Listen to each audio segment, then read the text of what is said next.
pero no sé si hace falta... ¿Se me escucha bien así sin el micro? Sí. Estás con el micro, ¿Ah, sí. sí? Es que no se ve el Ah, teléfono. Está pues bien. genial. Buenas tardes, soy Xiomara, algunos ya me conocéis, y hoy voy a presentar a Esteban Ezamacoto. Buenas tardes, que va a estar dando la charla de hoy. Nosotros, algunos compañeros y yo, tuvimos el placer de conocer a Esteban el año pasado, que la profesora Yolanda Fontanil lo invitó a clase. No conozco a Esteban en gran profundidad, pero sí que conozco a gente que lo conoce bastante bien. Y la verdad que todos me han hablado muy bien de él y han dicho que es un gran profesional y una gran persona.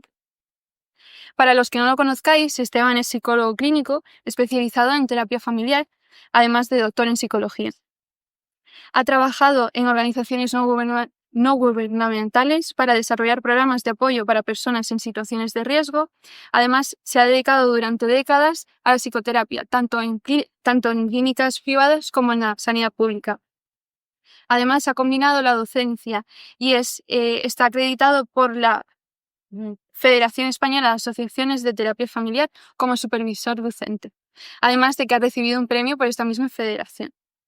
No quiero enrollarme más, pero quisiera que os quedaseis con una idea muy importante de Esteban, que a mí me gustaría resaltar, que es que además de que él enfoca la psicología en tratar los problemas clínicos, su mayor interés reside en ayudar a las personas a tener un mayor bienestar y que sientan que su vida merece ser vivida. Pues nada, os dejo con Esteban y espero que salga todo bien. Muchas gracias.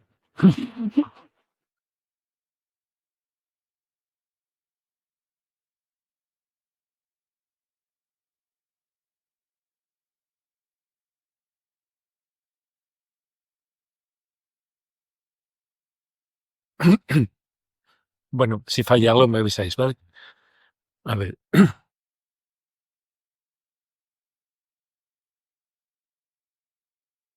He estado columpiándome con el título de la charla de hoy y bueno, yo os pongo los dos lados del columpio para que, si se deja, no se deja, no se deja. Ahora sí. Para que veáis cuáles eran las opciones, ¿no? Tenía una opción que era la opción más académica, que sería diagnosticar trastornos mentales, para qué puede servir y para qué no. Y otra que era mucho más personal, que es que para qué puede servir y para qué no, que te diagnostiquen un trastorno mental. La razón del vaivén este es porque... no, perdona. Sí, esto fue una modificación de última hora, entonces... el problema que tenía a la hora de presentar esto es que me resultaba demasiado abstracto. Me daba cuenta que era fácil, que si uno no había escuchado muchas veces las cosas, pues que no iba a encajar con nada de la vida de cada persona, ¿no? Y entonces, 5 minutos antes de venir, me decidí a poner unas preguntas que tenía ahí atrás del todo, pues ponerlas adentro del todo. Así que, si tenéis papel a mano, querría que intentaseis pensar y, si acaso, apuntar algo sobre 5 preguntas, ¿vale? Sería, ¿cuáles son las escenas que os sobran en vuestra vida? ¿Qué escenas desearíais que no sucediesen o que sucediesen menos? Con que apuntéis un par de ellas, vale. ¿Vale?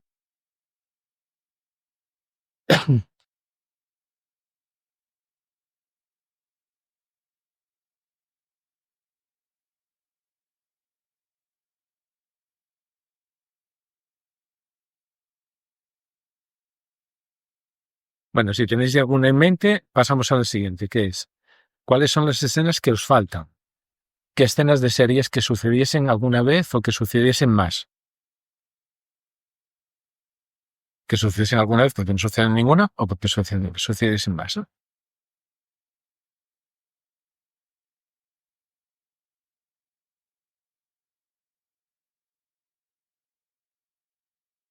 Muy bien. Entonces, la siguiente. A ver, muchas veces cuando uno está trabajando, intentando ayudar a gente, sabes que la pregunta es buena porque no hay una respuesta inmediata, porque hay que pensárselo, ¿no? Y esta yo creo que es de las que hay que pensar. Se trata de lo siguiente.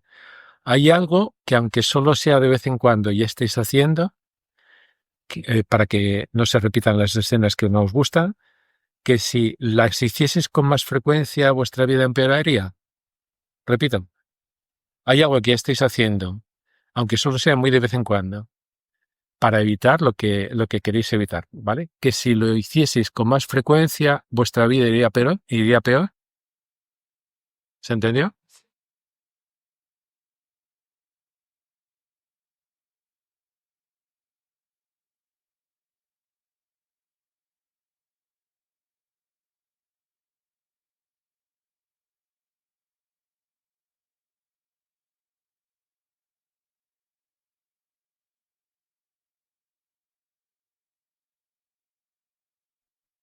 Muy bien. Y la siguiente. Hay algo que aunque sea solo de vez en cuando ya estáis haciendo para que no se repita. Perdón, está mal escrita. Es la contraria. Olvidaos de eso, que hay una errata ahí. Hay algo que ya estáis haciendo, aunque sea pocas veces, para conseguir que ocurran las cosas que os gustaría que consiguiese, que os gustaría conseguir. Que si las hicieseis más a menudo, empeoraría vuestra vida. ¿Me expliqué? ¿Sí? Vale.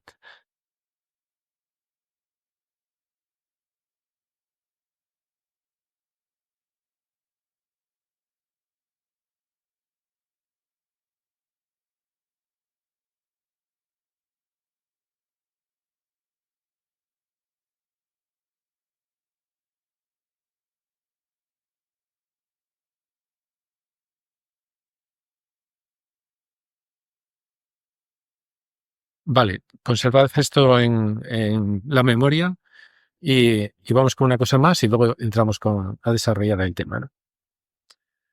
Eh, Pensé que probablemente bastantes personas ya conoceríais los conceptos, pero dije, bueno, igual no. Y de todas maneras, normalmente los conceptos de apego y de cuidado son más restringidos, se usan de una manera más restringida que lo que yo creo que es necesario, ¿no? Entonces, son también una serie de preguntitas. Vale, ¿quiénes son las personas con las que menos te importaría tener que compartir lo que haces, lo que piensas, lo que sientas o dejarlas participar en tu vida?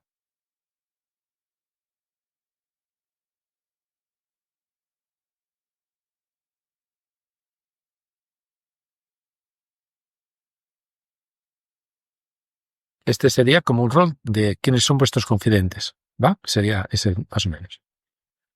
Luego otra pregunta es, ¿quiénes son las personas vivas a las que menos te importaría tener que contarle lo que te pasa si te apareciese la oportunidad de conseguir algo bueno?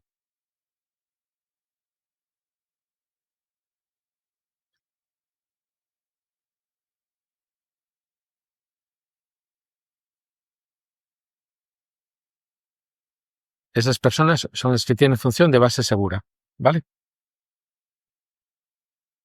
La siguiente, si te sintieses preocupada, disgustada o desanimada, ¿quiénes son las personas vivas a las que menos te importaría contarles lo que te pasa o buscar en ellas ayuda o consuelo?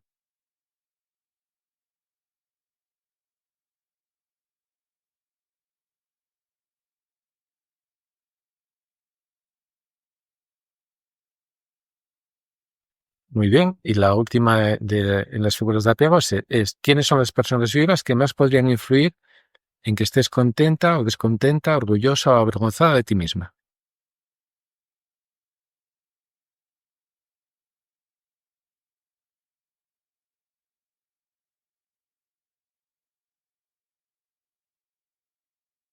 Vale. Y ahora las recíprocas, ¿vale? ¿Cuáles son las personas que no te importaría que te tuviesen como alguien a quien contar o a quien compartir o quien con compartir lo que hacen, lo que piensan o lo que viven?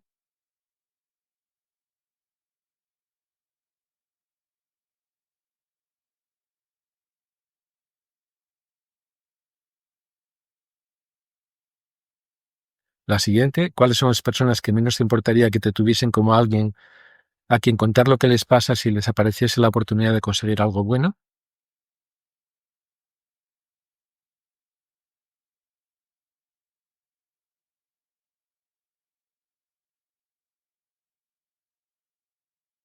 ¿Quiénes son las personas que menos te importaría que te tuvieran como alguien a quien pedir ayuda o consuelo?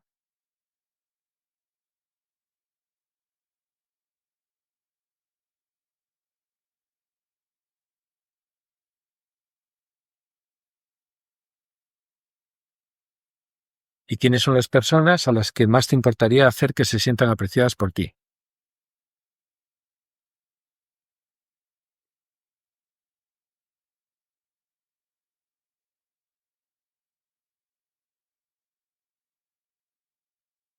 Vale, ahora si cruzáis las respuestas de de las primeras preguntas con las respuestas de estas dos tandas últimas, podéis encontraros con que haya escenas en las que sobren cosas, que os sobren, que no queréis que sucedan con tanta frecuencia y que involucren a gente que está en las respuestas de estos dos paquetes de figuras de apego, figuras para cuidar. También escenas en las que echéis de menos, que os falten y que tendrían que involucrar a estas personas y que no estén, ¿va? Lo más probable es que suceda siempre. O sea, lo más probable es que la mayor parte de vosotros tengáis a gente en las escenas que sobran forma parte de la red de apego y cuidado, y gente que no está en escenas que os gustaría que estuvieran, que sean importantes en vuestra vida que estén, pero que ocurren pocas veces o no ocurren, ¿vale? Ahora, la razón para columpiarme con el título era este. A ver, yo creo que desde luego la gente que nos hemos dedicado a la psicología, yo creo que nadie ha dejado de leerse una teoría, ver un estudio, etcétera, etcétera, e intentar aplicarlo a su vida inmediatamente. Intentar ver hasta qué punto es relevante eso que uno está leyendo o que uno que está estudiando para la vida propia, ¿vale?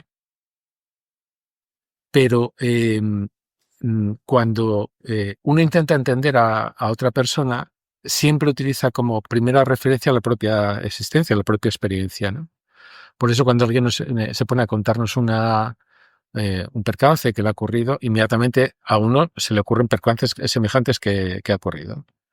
Hacemos todo el tiempo un recorrido, que se puede decir que es un recorrido en espiral, eh, como un tornillo, ¿no? Como la rosca de un tornillo, en la que uno pasa de entender a los demás utilizando como referencia la propia vida, o de entenderse a uno utilizando las referencias que tienes para entender a los demás. Eso implica que en el título había dos enfoques que se podían dar. Entonces, ¿para qué te pueden servir los diagnósticos de salud mental? Ese sería el primer enfoque, ¿no? Si uno es el protagonista de la historia, ¿por qué le puede servir a uno que tener un diagnóstico de ese estilo? Bueno, os tengo que decir que desde, yo creo que fue el año 87 probablemente, no recuerdo muy bien. Yolanda Fontanillo y yo escribimos un artículo contra el concepto de enfermedad mental. Y durante muchísimos años, no, somos viejos, pues era muy difícil encontrarle ventajas al concepto, ¿no? Las desventajas las comentaré enseguida.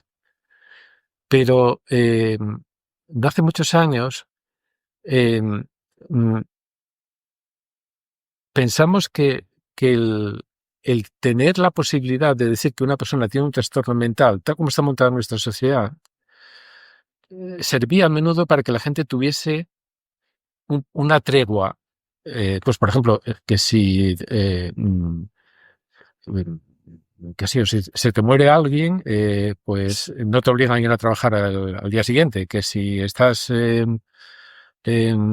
angustiadísimo porque tu jefe te está acosando a todas horas, tú puedes coger una baja, etcétera, etcétera, ¿no?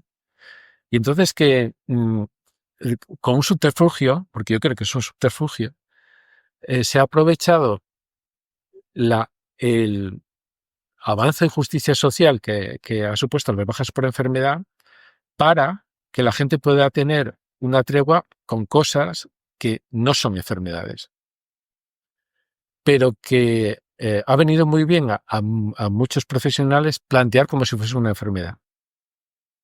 Y le sigue viniendo bien a muchos profesionales plantearlo como si fuese una enfermedad, porque razones de prestigio, económicas, etcétera, etcétera.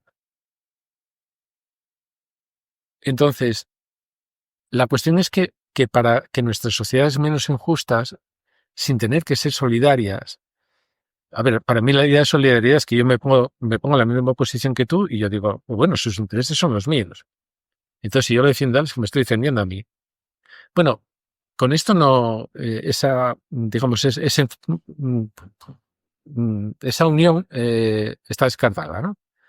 Si él tiene un trastorno mental, pues entonces yo no digo, yo soy igual que él, porque él tiene un trastorno mental, yo no lo tengo. ¿Va? Me explico, ¿verdad? Entonces, pero puedo tratarle bien, porque, bueno, es un pobre enfermo. Entonces, joder, si estuviese con una tuberculosis, pues yo le cuidaría. Entonces, esto, con lo que le pasa, es una causa legítima para que yo le dé ventajas o le dé tregua o le dé cuidados, etcétera, ¿no? Y esto conlleva otra cosa, que es que, mm, a ver, yo creo que lo peor que nos puede suceder en nuestra vida social es que la gente que se supone que nos tiene que querer no nos quiera. O incluso que la gente que se supone que nos tiene que cuidar nos maltrate, ¿va? Y el sistema de salud mental, mm, al menos en teoría, digamos, al menos confiamos en ello, lo que nos proporciona son personas que por oficio se supone que son benevolentes, que nos van a tratar bien, que nos van a cuidar, ¿no? Y entonces la gente a la que no cuida nadie eh, podría tener a alguien que sí le cuida, aunque sea desde el punto de vista de un profesional. Bueno, Somara decía que trabajé muchísimos años y una cosa que he oído unas cuantas veces, no, es, a ver, cuando estás trabajando con alguien, una de las cosas que haces, por lo menos desde mi forma de trabajar, es decirle a la gente lo que la hace valiosa. Cuáles son los aspectos de una persona que son dignos de aprecio, ¿no? Y normalmente la gente que recibe esa información le sirve mucho. Hay muchísimas razones para explicarlo, ¿no? Pero es una constante. Y otra cosa que es casi constante, en el momento que uno tiene una relación suficientemente larga con un consultante o una consultante, te van a preguntar, a ver, tú cuando me dices que yo hago muy bien esto o lo otro, o que tengo muy buen corazón, o que no sé qué, no sé cuántos, tú me lo dices porque eres mi psicólogo, ¿verdad? Si no fueses mi psicólogo, es decir, si no estuviese en el oficio, si no te pagasen por ello, no me lo dirías, ¿no? Esa ambigüedad yo creo que la tiene todo el mundo y además probablemente sea lo que facilita que personas que han sido muy apaleadas se acerquen a un profesional, porque entienden que al profesional le pagan por cuidar y entonces que te van a cuidar porque le pagan. Y cuando la relación se hace suficientemente estrecha, cuando se va poco a poco produciendo un vínculo de apego por parte del consultante hacia el terapeuta y un vínculo de cuidado solícito por parte del terapeuta hacia el consultante, entonces los consultantes preguntan si eso que están experimentando es una farsa. Pero cuando uno está muy, muy desesperado, te vale con que sea una farsa. Con tal que te den algo ya te vale, ¿no? Entonces, los diagnósticos de salud mental, si todo va bien, y lamento desengañaros, no suele ir bien, ¿va? Hace que personas a las que nos pagan te cuiden bien. Luego, ¿por qué razón las personas a las que nos pagan no cuidamos bien a los demás? Puede ser muy heterogénea y una razón probablemente sea una cuestión de pura formación. Es decir, que las personas con más formación académica al uso son mucho más torpes a la hora de cuidar a la gente que las que no lo tienen. Y es curioso y paradójico, pero yo creo que es así.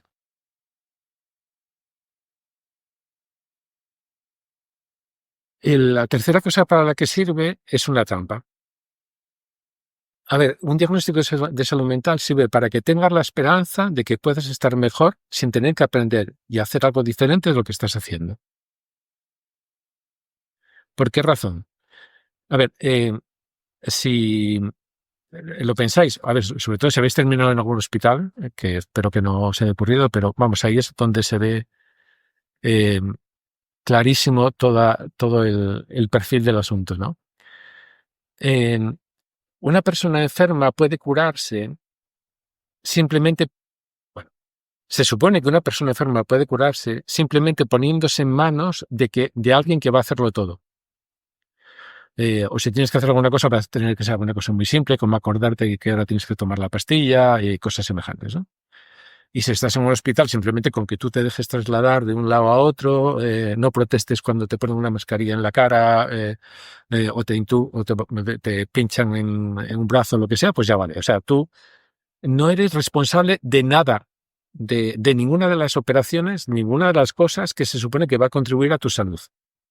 Solo tienes que dejarte hacer, ¿vale?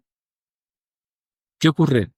Que cuando uno aplica el mismo principio a problemas como los que habéis pensado, ¿no? Cuando dijisteis cuáles son las escenas que me sobran y cuáles son las escenas que me faltan, ninguna de esas escenas puede cambiar simplemente porque os dejéis hacer.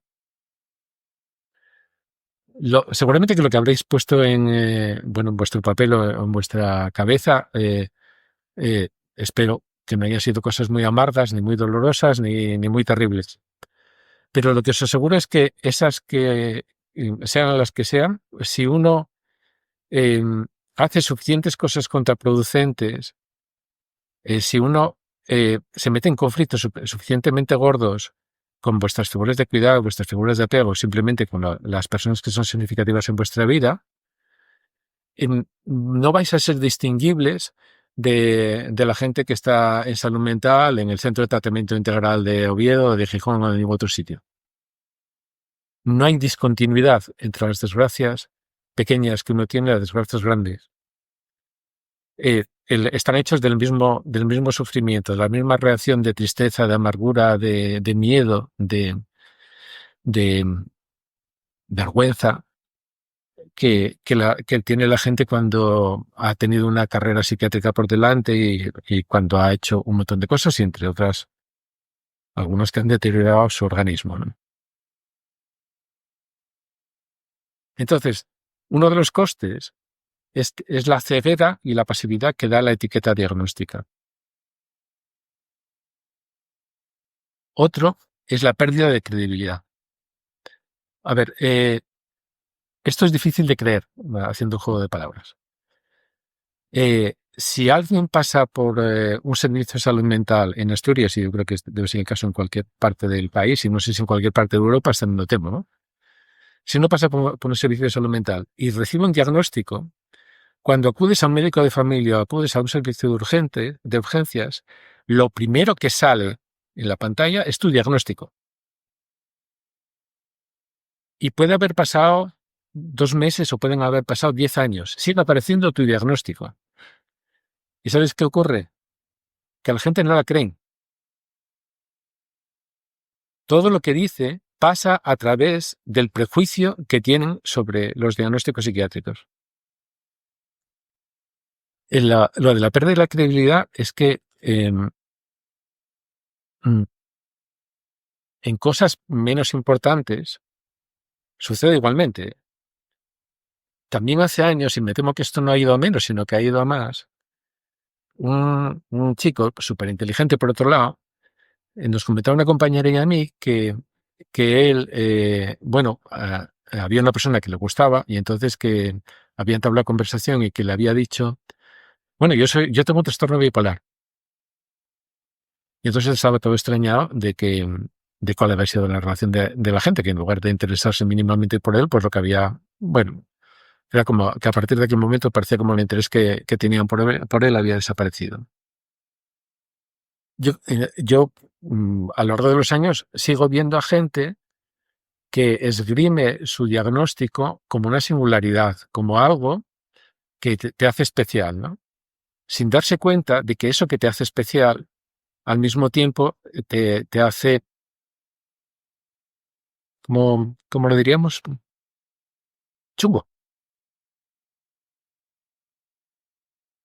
Y la cuestión es que cuando uno esgrime esto, normalmente lo esgrime una persona que se siente poco valiosa en general. Es decir, uno de las cosas, lo veremos al final, pero una de las cosas que más destruye a los seres humanos es el menosprecio, ¿no? Y muchísima gente que termina en consultas viene en una vida de menosprecio. Nos pasamos al otro enfoque, ¿vale? Y entonces, em, ¿para qué pueden servir los diagnósticos de salud mental? Pues para hacernos pensar que tenemos una explicación acerca de las cosas incómodas o preocupantes que hace una persona, ¿vale? Y para hacernos pensar que el diagnóstico nos va a indicar qué debemos hacer para que esa persona deje de hacer esas cosas preocupantes o incómodas, incluso si somos nosotros las personas en cuestión. En los 80, empezó en los 80, fue en los 90 cuando más se desarrolló. Em, Hubo psicólogos en todo el mundo que empezaron a coger las técnicas de investigación que se estaban utilizando en psicología cognitiva, psicología del lenguaje, de la percepción, etcétera, etcétera, y usarlas con personas que tenían un diagnóstico, ¿vale? Y ocurrió una cosa sumamente desagradable, que es que cuando se empezaron a publicar los resultados, no coincidía ninguno. Un grupo hacía una investigación y los resultados no concordaban con las personas con un diagnóstico, no concordaban con los resultados de otro grupo en otro país que hacía, o en otra ciudad, vamos, que hacían la investigación con otro grupo de personas, todos con el mismo diagnóstico. Eh, mm, en esos años, en los años 90, hubo un movimiento en el que participaba gente, digamos que no eran outsiders, o sea, no era gente marginal dentro del mundo académico. Era gente que había conseguido, que consiguieron durante muchos años financiación para hacer investigación, que es una razón importantísima. O sea, se necesita dinero para investigar, se necesita mucho dinero para investigar, porque hay que pagar durante mucho tiempo a gente para que trabaje en el asunto, ¿no? Mucho, mucho, mucho, mucho tiempo y mucho dinero en consecuencia. Una de las personas que consiguió tener mucho dinero durante mucho tiempo y hacer muchas investigaciones es este hombre, Richard Bentham. Y Bentham, bueno, tiene dos libros recomendables. Uno está en castellano y es, bueno, fácil de conseguir. El otro está en inglés. Eh, em, Estaba como medio prometido que este año iba a publicar una segunda edición. Desgraciadamente no ha debido poder, pero em, la, em, Richard Bentham, digamos que sintetiza, son varios argumentos, yo no los presentaré todos, pero sintetiza un par de argumentos que están muy bien, de una manera muy, muy correcta, ¿no? A ver, la primera cuestión es, si hacemos una investigación experimental, no podemos esperar obtener información significativa a menos que los criterios por los que juntamos a las personas, que en este caso sería un diagnóstico de objeto de interés, tengan algo en común que los distinga de las personas que forman parte de los grupos de control, ¿va? Entonces, por ejemplo, si tenemos un grupo de personas a las que les dan un diagnóstico de esquizofrenia, el resultado nos puede informar de algo útil si las personas que están con el diagnóstico de esquizofrenia se distinguen de las personas que tienen un diagnóstico de depresión, por ejemplo, del grupo de control, porque teniendo en cuenta que cuando la gente se mete en una carrera psiquiátrica, pues les pasa cosas en común, pues coges una de esas y otro grupo que temporalmente vamos a llamar normales y luego vamos a mirar a ver qué es eso de ser normal, ¿no? Entonces, la cuestión es que em, los criterios, entonces sería por enfermedad o si queréis, por algo que se dice de manera, a ver, como enfermedad es una cosa que no ha colado. A ver, el término enfermedad mental podéis oír en televisión y en radio que se repite 1000 veces. En los sistemas diagnósticos, el CIE o el DSM, no aparece nunca la palabra enfermedad, aparece la palabra trastorno, simplemente porque no se atreven a llamarlo enfermedad, ¿vale? porque los criterios es que no los cumple para una enfermedad. Y entonces se habla de trastornos. Tanto da. Si se tratase de un trastorno mental, entonces lo que tendría que ocurrir es que tendría que haber, igual que en las enfermedades, tendría que haber muy poca gente que cumpla los criterios para dos trastornos a la vez. Como hay poca gente que ocupa, que tenga, que cumpla los criterios para dos enfermedades a la vez. Por ejemplo, COVID-19 y gripe A. Entonces hay gente que tiene COVID-19 y gripe A, pero es un poco.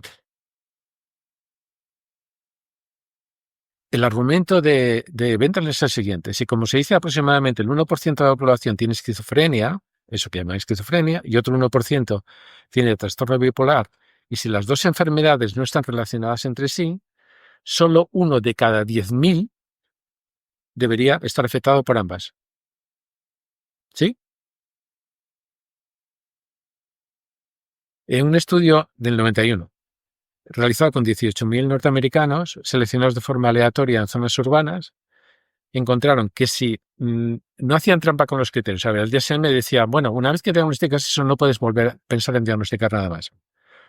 Fue un grupo de investigación que simplemente dijo, bueno, nosotros vamos a diagnosticar lo que salga. O sea, miramos a ver cuántos criterios, en qué encaja la gente y ya está, ¿no? Pues la cuestión es que la probabilidad de que tuviesen dos diagnósticos conjuntamente era el doble de lo que hubiera cabido para esperar por azar. Alguien que cumpliese los criterios para esquizofrenia tenía una probabilidad de cumplir también los criterios para la manía 46 veces mayor que lo que habría cabido esperar por azar. Y una probabilidad de cumplir también los criterios de depresión 14 veces mayor que lo que había cabido esperar por azar.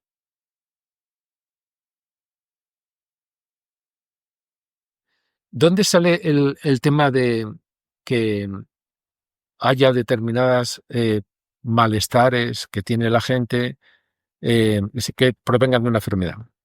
Bueno, eh, la idea de Kraepelin era, si la gente viene quejándose, o sea, me pasa esto, o la gente viene haciendo esto y esto y esto y esto, todo a la vez, entonces esto va a querer decir que viene de una sola causa. Que estas cosas que ocurren a la vez, vienen de una sola razón, de una sola causa, ¿no?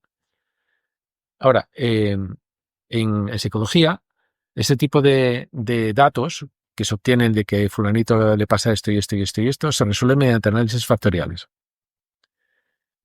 Y entonces, esto significa que si Kraepelin tuviese razón, pues entonces al analizar las cosas que la gente dice que le ocurren, o las cosas que uno dice eh, que le ocurren a las personas, a los pacientes, entonces tendría que aparecer un solo factor. ¿Sí? ¿Me explico? Vale.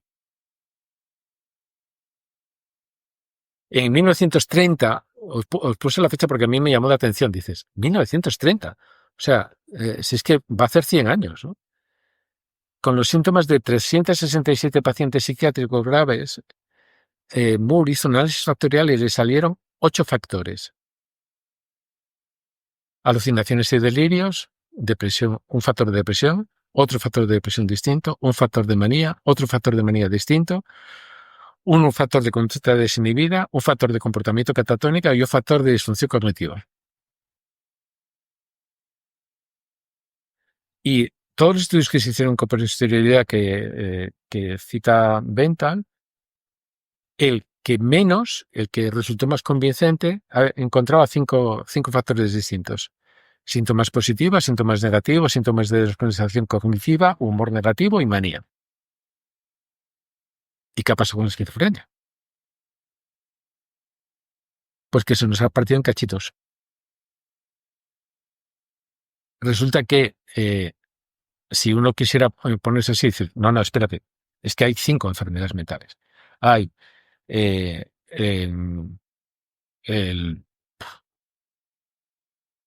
funcionamiento en que la gente lo pasa muy mal, funcionamiento en el que la gente está muy aplatanada, que serían los síntomas negativos, funcionamiento en que la gente piensa más bien regular, que tiene, está desanimado, no sé qué, y la gente que se lo toma todo como la vida que hay que vivirla, hay que tirar para adelante. ¿Cuál fue la solución de los años 90 en psicología cognitiva, en psicopatología cognitiva? Fue decir, bueno, en vez de investigar síntomas, podemos investigar síntomas en lugar de investigar trastornos. Es decir, con lo que nos quedamos es con que alguien, por ejemplo, tenga una disforia. O sea, disforia es sentirse triste, tal. Y no una depresión, porque resulta que una depresión, dependiendo de en qué parte del planeta estés, se diagnostica depresión en Oriente de una manera diferente como se diagnostica en Occidente. Porque la gente en Oriente, la depresión está mucho más asociada a el insomnio, los nervios, quejas somáticas. Mientras que en Occidente pues está más ligado pues a la apatía, a la tristeza, patata. Bueno, cuando lo pones ansioso depresivo, entonces también son los nervios y bueno, entonces de junje que se va haciendo, ¿no? Pero claro, la palabra síntoma no tiene sentido si uno la desvincula de enfermedad. O sea, los síntomas son la informaciones que una persona que está quejada de una enfermedad, de los que una persona que está quejada de una enfermedad puede informar. Y se distinguen de los signos porque los signos no es algo de lo que tenga que informar el paciente. Es algo que puede ser observado por una persona que esté entrenada utilizando aparatos, analíticas, etcétera, etcétera, ¿no? Digamos que uno puede saber que está enfermo sin tener ningún síntoma, únicamente por el examen de signos.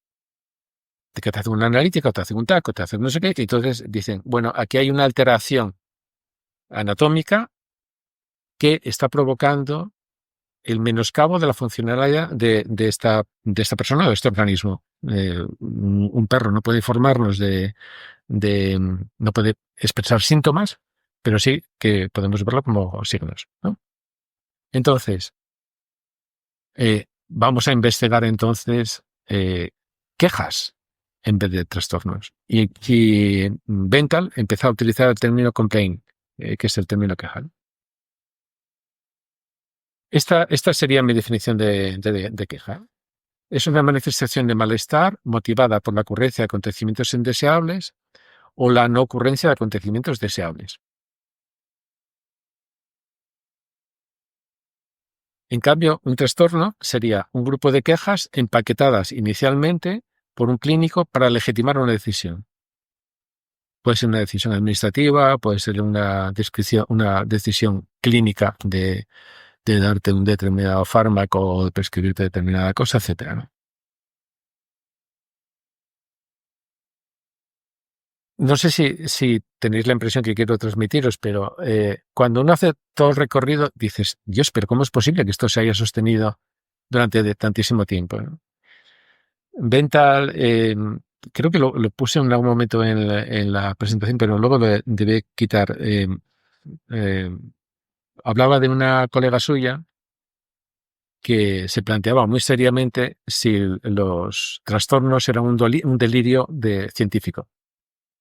Si era una cosa que se sostenía, pasase lo que pasase, dijesen lo que dijesen, probablemente porque salía muy caro a los defensores de los trastornos psiquiátricos y la psiquiatría en general y trastornos psicológicos, bueno, de muchos psicólogos al uso, si les salía demasiado caro cambiar aquello, ¿no?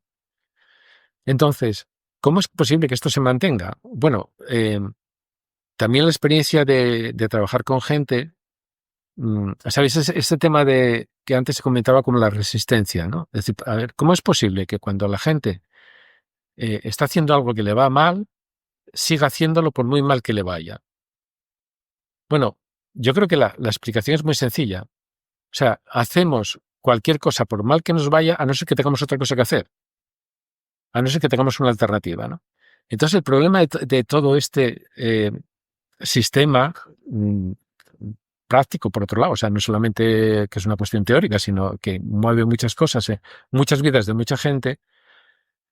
¿Por qué se sostiene? Yo creo que la razón es porque no hay otra cosa mejor.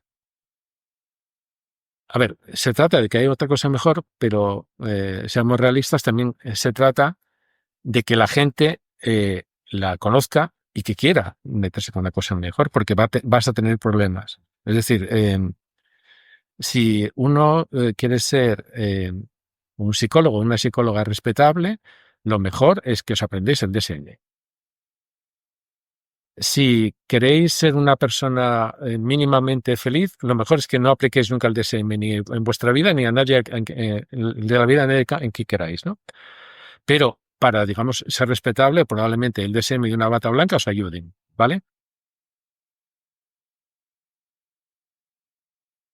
A ver, la alternativa es plantearse que tanto la psicopatología como la psicoterapia de lo que se ocupa no se ocupa de síntomas, sino de fracasos repetitivos. Es decir, de lo que se ocupa es de el sufrimiento que le provoca a una persona intentar conseguir cosas que son muy importantes para ella y que fracasa una vez tras otra. ¿Vale? Entonces, ¿qué sería una estrategia? O sea, eso que fracasa vez tras vez. Pues una estrategia sería un patrón de acciones coordinadas que un organismo emprende para lograr un objetivo. Y veréis que es suficientemente amplio. Bueno, quienes me hayáis oído hablando de la realidad y demás, creo que hice ya alguna exposición por el tema de la etología y la zoología y los bichitos varios.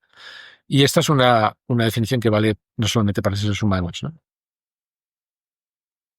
La estrategia serían los caminos que los organismos construimos para lograr nuestras metas. Algunas de ellas son las que nos conducen a la supervivencia o a morirnos, sin más. Ahora, vamos a dar un salto. Y cuando llegué a esta parte es cuando pensé, Dios mío, esto es demasiado abstracto, tengo que hacer algo para que la gente no se le cortocircuite y que se puedan agarrar a algo de sus vidas, ¿no? A ver,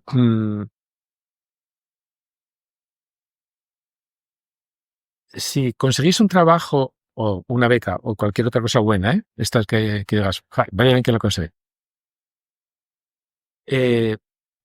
Y eso depende de que hagáis una actividad nueva de cualquier estilo. Puede ser eh, pasaros 6 horas al día al ordenador buscando determinado tipo de informaciones o lo que sea. Va a haber un montón de cosas de vuestra vida cotidiana que no vais a poder seguir haciéndolas como lo estáis haciendo hasta ahora. Es decir, que la actividad nueva, incluida el aprendizaje de esa actividad, lo que va a tener van a ser incompatibilidades con actividades antiguas. Una disfunción sería eso. Es como cuando uno hace una cosa para conseguir una meta importante, lo que hace obstaculiza lo que hacías para conseguir otra meta importante. Y con corolario, ¿no? Que es que muchas veces lo que tú haces no es únicamente algo que sustenta, o sea, que sirve para que hagas otras cosas, sino que sirve para que otra persona haga otras cosas. Entonces, si tienes un neno pequeño y tú le llevabas al colegio y de repente te consigues un trabajo que llevas buscando durante un montón de tiempo y tu horario coincide con el de llevar al neno al colegio, tu estrategia para ir a trabajar va a interferir con la estrategia que tenías para ir al colegio. Y entonces probablemente tengas que buscar entre muchas soluciones, puedes escoger a alguien que pagues o una persona que no esté muy llegada y que lleva a la nena al colegio. Con lo cual la nena se va a encontrar con una situación inquietante porque su figura de apego no va a estar. Y entonces la nena en esas condiciones normalmente hacen cosas que a los adultos suelen molestarles. Por ejemplo, ponerse muy refunfuñones, ¿no? Y protestar mucho y enfadarse mucho y luego hacer reproches. Y entonces, pues decir, vamos a ver, ¿qué problema surge aquí? No, es la nena, que últimamente está muy refunfuñona y muy caprichosa y muy no sé qué, ¿no? Cuando dices, no, el problema es cómo hacer compatible una cosa que funcionaba bien, que era llevar la nena al colegio y darle unos vecinos y decirle, ya ves, cómo enseguida vengo a buscarte y hacemos no sé qué cosas juntos, con algo que resulta que era necesario porque necesitabas pasta para poder pagar el piso donde vives, ¿no? ¿Me expliqué? A ver, muchas disfunciones se generan a consecuencia de conflictos. La palabra conflicto tiene la ventaja de que es muy fácil de entender. Disfunción es un palabra, conflicto, digamos que todo el mundo lo maneja, ¿no? Y hay una definición de conflicto muy antigua, pero que es perfecta, que es la siguiente, ¿no? Es de Deutsch, de 1973. Existe un conflicto cuando ocurren actividades incompatibles, esto es, cuando una actividad impide o interfiere en la ocurrencia o efectividad de otra actividad. Estas actividades pueden tener su origen en una persona, entre dos o más personas o entre dos o más grupos. Entonces, tú dices, bueno, pues hay conflictos interpersonales, puedes decir que hay conflictos intrapersonales, que es algo así como cuando yo me echo la zancadilla a mí mismo, ¿no? Hago una cosa, intento moverme en la otra dirección y el movimiento que hice previo me hace caer, ¿no? Y luego hay por supuesto, conflictos entre grupos.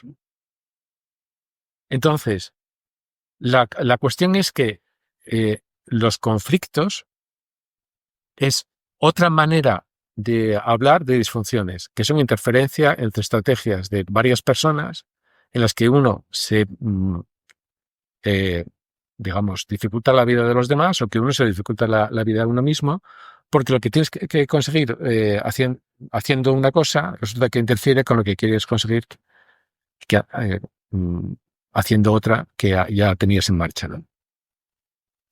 Vale, entonces, ¿cuál es el objeto de estudio de la psicopatología y la psicoterapia?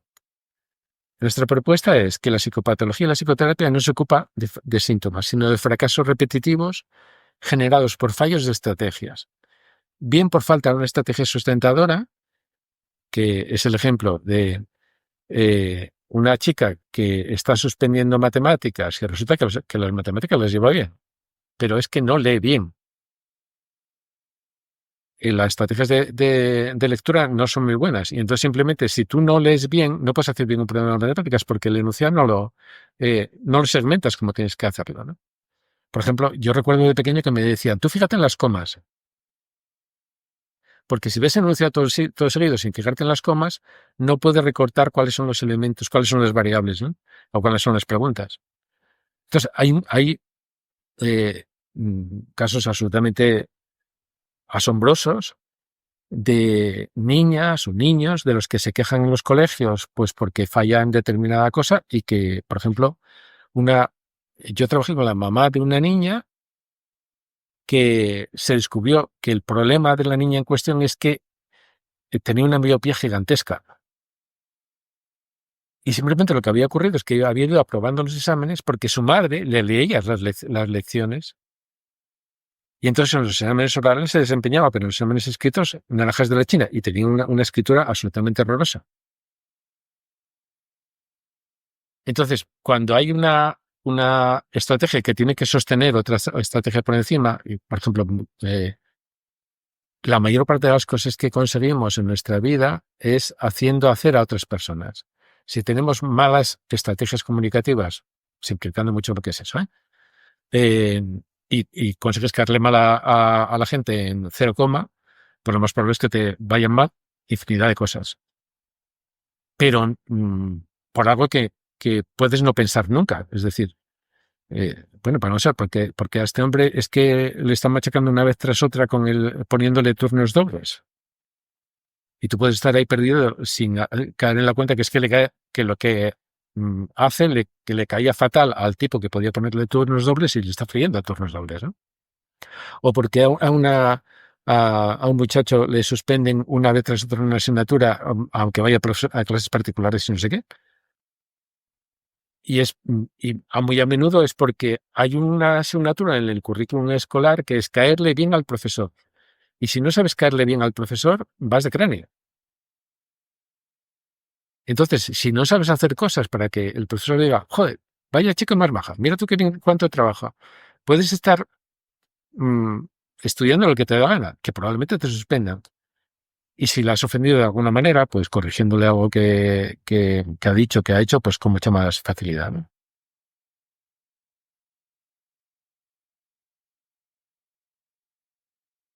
Vale, todas las disfunciones se manifiestan como malestar.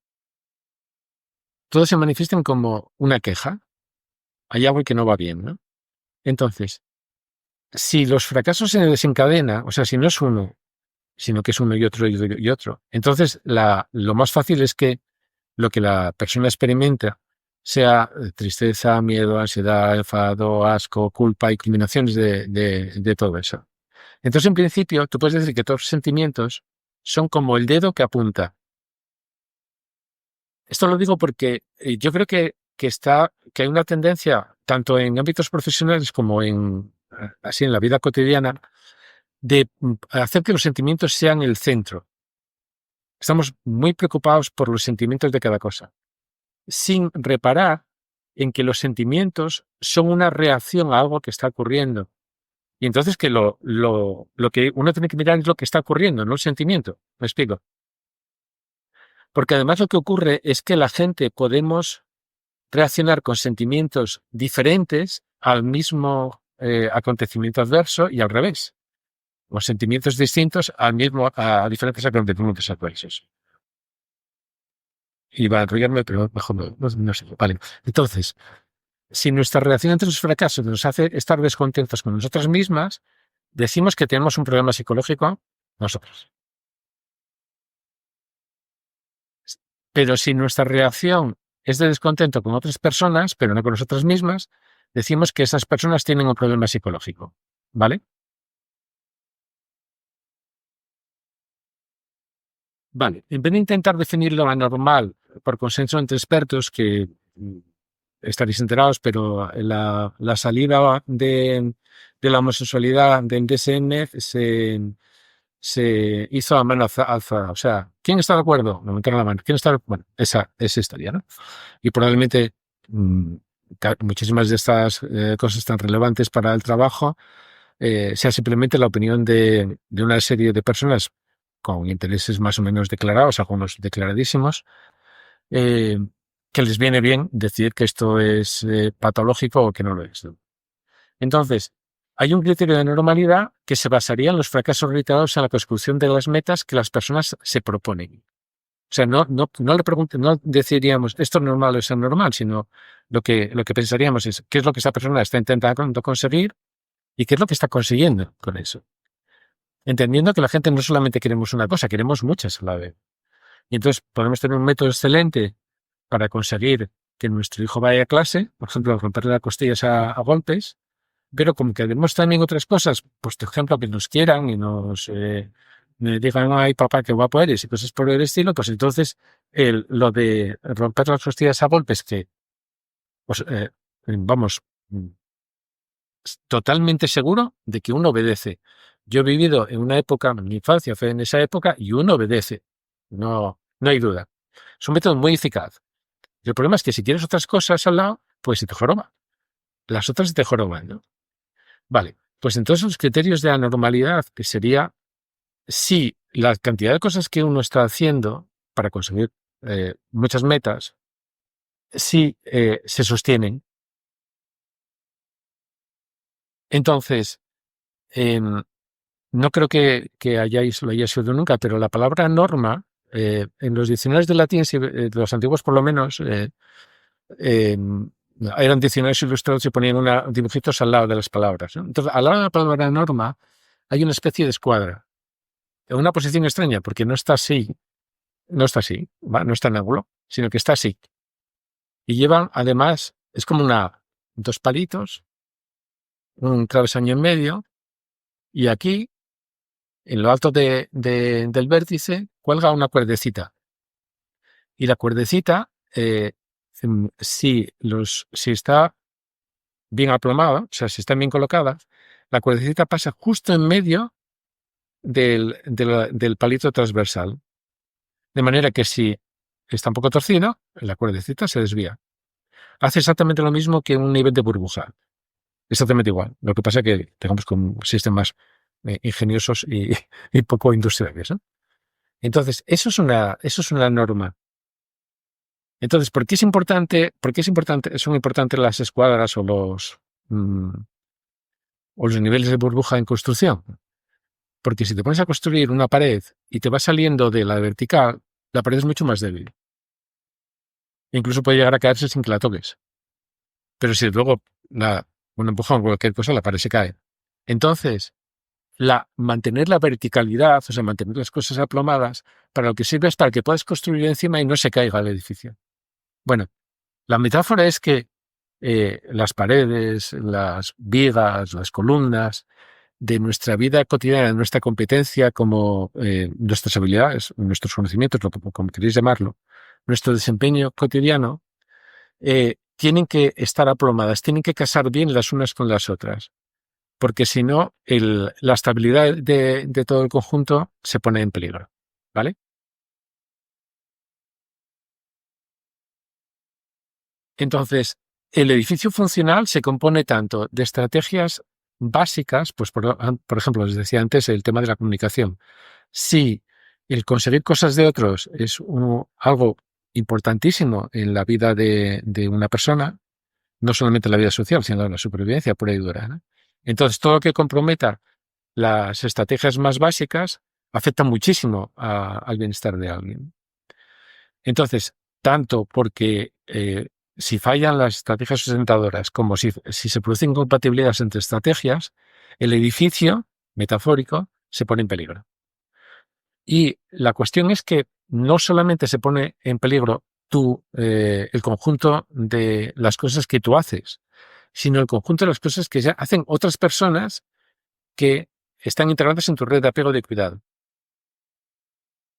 Y entonces, si a una persona le va mal por cualquier cosa, toda la gente que está usando las acciones de esa persona para sobrevivir también se encuentra con dificultades.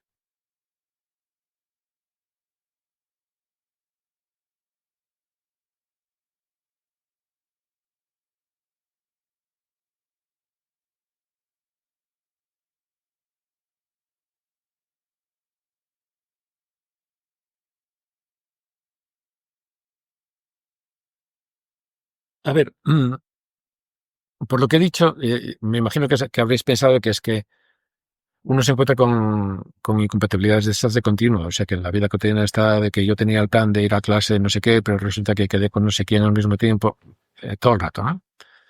Entonces, decir que la normalidad es una cosa que se mantiene solucionando problemas de continuo. Que uno está todo el tiempo intentando conseguir compatibilizar cosas o aprender cosas sin que otras se te olviden o se te descuiden, etcétera. Entonces, que la normalidad, entonces, más que ser un estado, va a ser si tenéis un ciclo, un mantenimiento, es algo que está moviendo de continuo, ¿no? Estamos arreglando las cosas que fracasan y que son incompatibles, ¿no? Esa constante necesidad de ajuste y de sustitución de estrategias y demás, para muchas personas, yo probablemente me atrevería a decir que para todas las personas, mm, se logra en las relaciones, en unas pocas relaciones que son muy importantes y que fundamentalmente son las relaciones con las figuras de apego. O sea, cuando uno pasa por un problema y vas a tu confidente y le cuentas el problema, muy a menudo después de contar el problema uno ve más claro las cosas antes de contarlo. Incluso puedes decir, Dios mío, pero yo, ¿cómo es posible que estuviese tan angustiado por esto? Si es que era una bobería. Pero hasta que no lo has hablado no te das cuenta que era una bobería. Un aforismo así que, bueno, supongo que no es un invento, pero bueno, por si acaso me podéis citar. Es que uno piensa mucho mejor bien acompañado que solo. El dicho es que vale más estar solo que mal acompañado y probablemente sea verdad, pero es infinitamente mejor estar bien acompañado que estar solo, porque simplemente uno es mucho más listo en cualquier ámbito. hay cosas que solamente se te ocurren cuando estás explicándoselas a otra persona, ¿no? Y eso es algo también conocido. Bueno, muchas veces el trabajo en grupos es genial porque tú te aprendes una cosa para comentarlo a tu compañero y cuando terminas de comentarlo dices, joder, si has que ahora lo sé mejor que antes. Porque tienes que reorganizar las cosas de una forma que para ti mismo no las organizas, ¿no?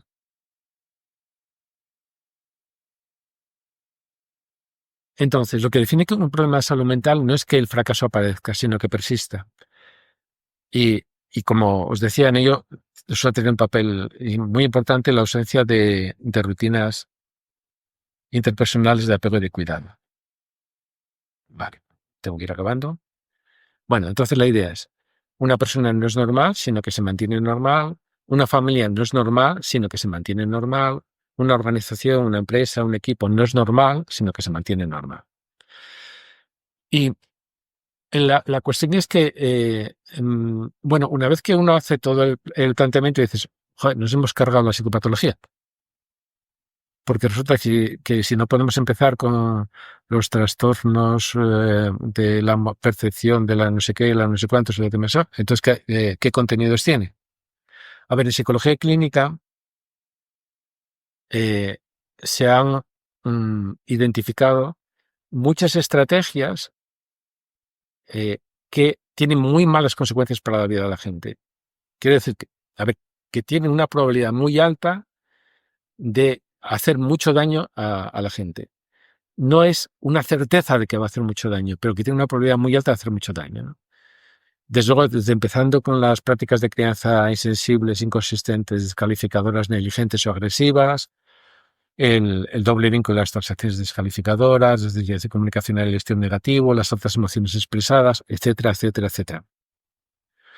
Entonces, cabe perfectamente que un conocimiento básico en psicopatología sea el conocimiento de las estrategias prodisfuncionales.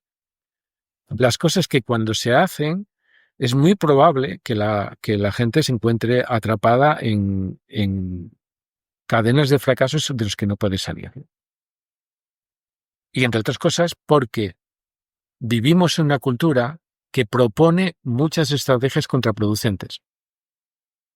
Muchas, ¿eh? Hay algunas absolutamente ridículas, pero ¿vosotros conseguisteis alguna vez que alguien se tranquilizase diciendo tú tienes que estar tranquilo? ¿Y por qué nos empeñamos? Y dice, joder, porque siempre se ha hecho así. Y de esas hay infinitas. O sea, lo de irse a la cama y decir, a ver, tengo que dormir pronto, tengo que dormir pronto, que mañana tengo que madrugar. ¿Y a quién le funciona eso para dormirse pronto? Y no para quedarse como un búho durante toda la noche. Y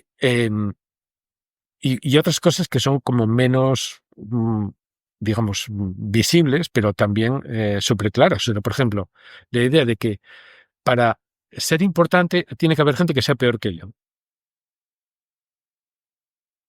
Si me dedico a conseguir autoestima buscando los defectos de los demás, bueno, seguro que sabéis qué pasa porque seguro que lo habéis platicado. Porque es que nos la han inculcado a fuego desde canijos, ¿no? Desde pequeñitos nos han comparado unos con otros, ¿no? Y entonces esto de llegas de clase con un destaca y entonces te dicen, qué bien, ¿y tus compañeros cuántos destacan han sacado? No, todos. Entonces el destaca ya no vale. ¿Por qué no va?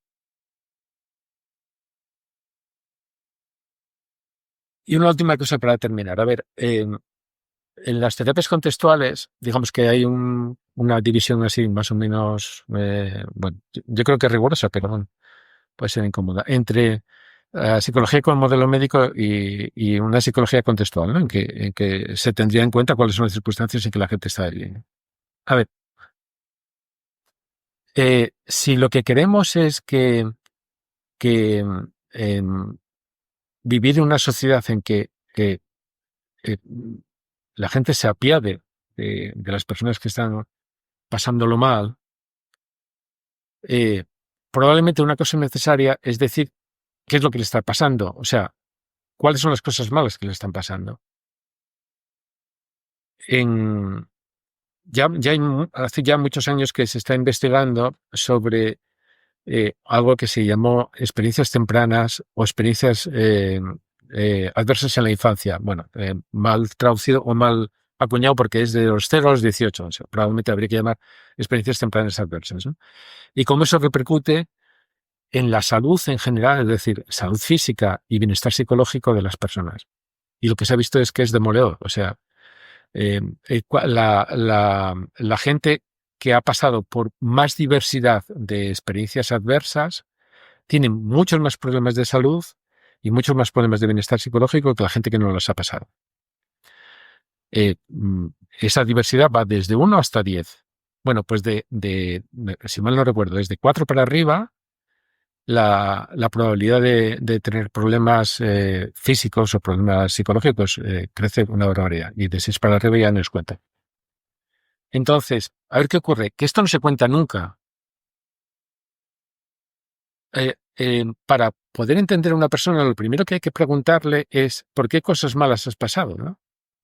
Y además, darse cuenta de que las cosas malas que han pasado en la red de apego, dentro de la red de apego, y cuidado, tienen una repercusión distinta de las que han pasado fuera de la red de apego y cuidado. ¿Por qué razón? Porque a ver, la metáfora no me gusta, pero es la que hay, ¿no? Es la que encontré. Nos nutrimos de las acciones de los otros. Entonces, los requisitos para una buena adaptación y el bienestar de una persona empiezan porque tienes que tener las expectativas de tener compañía, las expectativas de que esa compañía te va a percibir, te va a ver y te va a escuchar, las expectativas de que esa compañía te va a comprender, las expectativas de que vas a ser conocido y reconocido. Y luego, las expectativas de que vas a ser asistido, es decir, corroborado y obedecido, las expectativas de que vas a ser aprobado y en el otro lado, expectativas de que vas a ser apreciado. Y por encima de todo esto, las expectativas de que van a ser leales contigo. Y si estas cosas fallan, estos acontecimientos adversos son mucho más difíciles de manejar que los acontecimientos que ocurren fuera. Entonces, es un tópico que seguramente que habréis oído, ¿no? A ver, las agresiones, los malos tratos siempre son terribles, pero las agresiones que provienen de las figuras de apego son mucho más terribles. Y el que las figuras de apego no se enteren o simplemente quiten importancia, banalicen la agresión que una persona está recibiendo, que es tu amigo o tu amiga, te dice, bueno, joder, tú estás quejándote por tonterías. Resulta probablemente mucho más demoledor que la propia experiencia de violencia que he sufrido.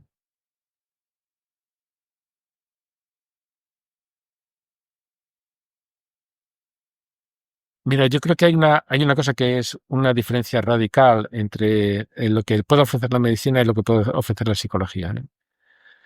Una enfermedad se puede curar sin que la persona se vuelva más sabia. Un problema, un fracaso repetitivo, una disfunción no se puede solucionar sin que la persona sepa más de lo que sabía antes de resolverlo. Entonces, cuando eh, te dicen que tu malestar lo van a resolver haciendo algo, el profesional, el experto o no sé qué, eh, os vais a meter en un lío. Si hacéis caso, os metéis en un lío. ¿Cuál sería la fórmula de los problemas psicológicos? Esto me da un poco de vergüenza, porque esto de hacer más iguales y demás siempre me dije, joder. Pero bueno, descubrí que se puede entender. Entonces sería adversidades fuera de la red de apego y cuidado, más adversidades dentro de la red de apego y cuidado, más carencia de aportaciones interpersonales, más desconocimiento, que serían malas explicaciones y estrategias, daría lugar a una disfunción o una mala adaptación. Es decir, uno se adapta a una situación sin demasiado daño, pero la adaptación a los cambios se hace muy difícil. Digamos, uno vive, por ejemplo, cuando la gente pasa por una guerra o por una violación o algo así, digamos, uno puede tener una manera de vivir que es razonablemente buena para seguir en la guerra o para seguir en un sitio donde te pueden violar en cualquier momento, pero muy mala para cuando estás en un sitio seguro. porque simplemente hay muchas cosas que no puedes aprovechar. Y además porque tienes un gasto de recursos desproporcionado. Es decir, estás preparado para algo que no va a ocurrir. Esto también tiene el lado de las oportunidades. Es decir, la vida no solamente consiste en sobreponerse a lo que viene malo, sino aprovechar lo que viene de bueno, ¿no? Y pasa lo mismo. Si en un caso estamos hablando de las figuras cuando hablamos de carencias y aportaciones interpersonales, serían de las figuras del refugio seguro. En este caso hablaríamos de la base segura, ¿no? Que es que sin alguien con quien comentar, con quien hablar, con quien buscar alternativas para aprovechar las oportunidades pasan.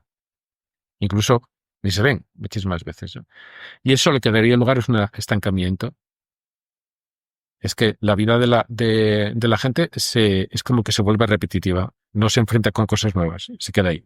Porque lo que nos incita normalmente a movernos es lo bueno que nos puede ocurrir. Lo malo que nos puede ocurrir eso nos paraliza, es lo bueno lo que nos mueve.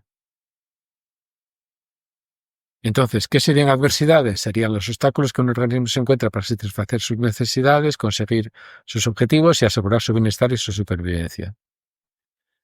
Ingredientes del desarrollo psicológico, los que llamamos aportaciones interpersonales, es lo que estaba en el cuadro. La disponibilidad, la atención, la comprensión, etc. Y estas cosas que unos individuos proporcionan y reciben de otros en la interacción. Y conocimiento, o sea, este realmente es meter muchas cosas en el mismo saco, porque son muchas cosas diferentes y se hace muy complejo, ¿no? Los conocimientos incluyen las creencias, las metas, las explicaciones, las expectativas, lo que uno prevé que va a ocurrir y, por supuesto, también las habilidades para cambiar las situaciones. En conocimientos implica también la imagen que uno tiene de uno mismo, los deberes que te atribuyes, las divergencia que ves entre las características que tienes y las que piensas que deberías tener para que otra gente te acepte, etcétera, etcétera. Ya para terminar. A ver, para ayudar a las personas a solucionar problemas y afrontar las cosas malas que les ocurren, diagnosticar trastornos no sirve de nada.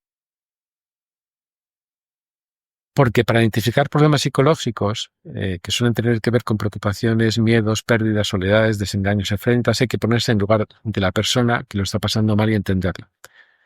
Y el diagnóstico, justamente lo que impide es eso. Alguien que tiene un trastorno no es mi igual. Y entonces yo nunca voy a pensar por qué vida tendría que haber pasado para estar reaccionando de la manera que esta persona está reaccionando. Incluso hasta puede ser intranquilizador. Es decir, pensar que lo que le pasó a otro, la fragilidad que ves en otra persona puede ser tu propia fragilidad, muchas veces te deja sin dormir. Es decir, esto de, ¿y si a mí me hubiese pasado esto, yo cómo estaría reaccionando? Entonces, el diagnóstico es una máquina de solidaridad. Es una manera de hacer que la gente no pensemos en cómo podrían ser nuestras vidas en otras circunstancias más duras, más difíciles o más afortunadas, que eso importa menos, y que los que en este momento son los débiles o los averiados podríamos ser nosotros.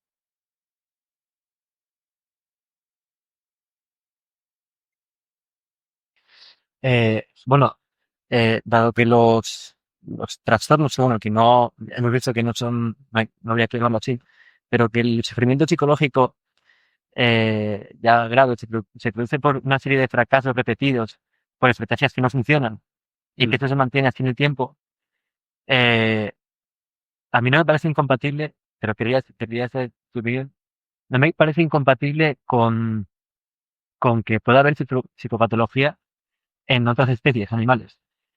Claro, sí. Porque yo he hablado con algunos profesores de aquí de la facultad y tienden a decir que no, que no en todas las especies que no hay psicopatología, porque, bueno, pues se requiere lenguaje y no sé qué tal, pero es que hay muchas otras estrategias que pueden resultar pues eso, en una psicopatología y son Sí, sí.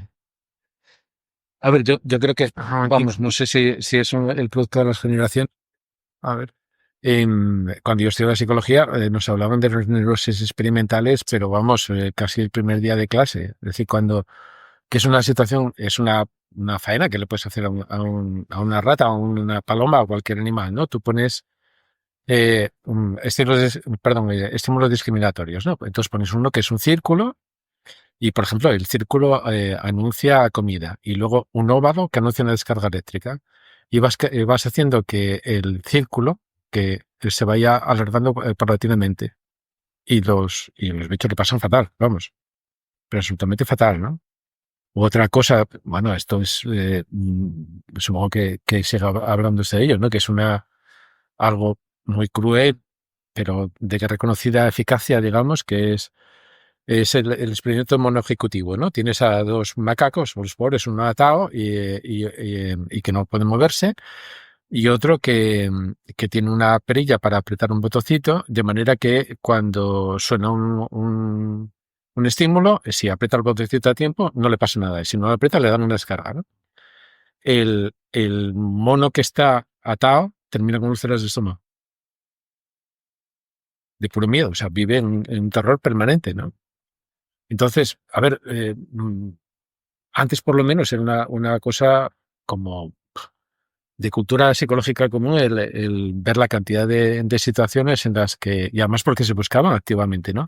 En que los comportamientos de los humanos se podían comparar con comportamientos de primates, clarísimamente, ¿no?